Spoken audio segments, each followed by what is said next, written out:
Takto chodí Kristínka zo školy. Tak pomaly si vykračujem. Podľa toho, aký je deň, koľko máme hodín a času. Áno. Áno, pohľad so smetiskom, prosím, áno, tam sme boli študentkami. No, ukazujte, kolegyňa. A odtiaľ to je vidieť aj na Kalváriu. Áno, pravoboku. Áno.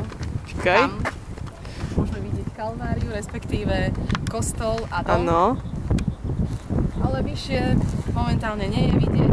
A tam nám ide Čierňava. Predpoveď počasia na deň 12. marca. Od Obora sa nám tu tiahne tlaková níž. Áno. Bude pršať. Aj nám pofúkuje, určite to počujete. Voda sa hmíri. Kačičky nám odplávali. Áno, kačičky už nie sú. A môžeme sa pustiť do práce na priváte a potom do obeda.